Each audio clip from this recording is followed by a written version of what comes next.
രണ്ട് ബാഗും അൺബോക്സിംഗ് ഒക്കെ ചെയ്ത് കഴിഞ്ഞ് അൺബോക്സിംഗ് ചെയ്ത് ഈ ബാഗിന്റെ ഉള്ളിൽ ഉണ്ടായിരുന്ന സാധനങ്ങളൊക്കെ ഏകദേശം ഞാൻ പുറത്തേക്ക് എടുത്തിട്ടുണ്ട്. അപ്പൊ ഏകദേശം ഇത് കാണിച്ചു തരാം ഈ ബാഗിന്റെ ഉള്ളിൽ എത്രത്തോളം പ്ലാസ്റ്റിക് കുത്തി നിറച്ചിട്ടുണ്ടായിരുന്നു. അപ്പോ ആ പ്ലാസ്റ്റിക് ഉപയോഗിക്കാൻ പറ്റുന്ന പ്ലാസ്റ്റിക് ആണ്. കുട്ടികളുടെ പുസ്തകമൊക്കെ ചട്ടടാൻ പറ്റും.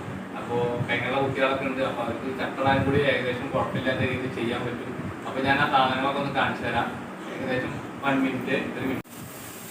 ഇതുപോലത്തെ കുറച്ച് ഐറ്റംസ് ആണ് കിട്ടിയിരിക്കുന്നത്. അപ്പൊ എന്തായാലും നമുക്ക് നോക്കിയപ്പോ ഈ രണ്ട് ബാഗ് അതിന്റെ ബാഗിൽ ഇങ്ങനെ കയ്യിലിരിക്കുന്ന 2 ബാഗ്, ഈ 2 ബാഗിൽ ഉള്ളിൽ ഉണ്ടായിരുന്ന പ്ലാസ്റ്റിക്കിന്റെ ഐറ്റംസ് ആണ് കാണുന്നത്.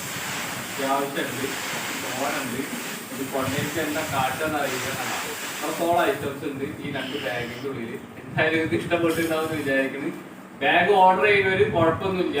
ഈ 2 സാധനവും ഈ ഇത്രയും പ്ലാസ്റ്റിക്കും കൂടി എന്ത് ചെയ്യണം എന്നുള്ളതും കൂടി ആലോചിച്ചിട്ട് വേണം ബാഗും കൂടി ഓർഡർ ചെയ്യാൻ.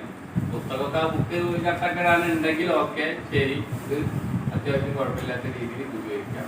അല്ലെങ്കിൽ ഹരിതകർമ്മ വരുമ്പോൾ അത് ചെയ്ത് ഉപയോഗിക്കാം.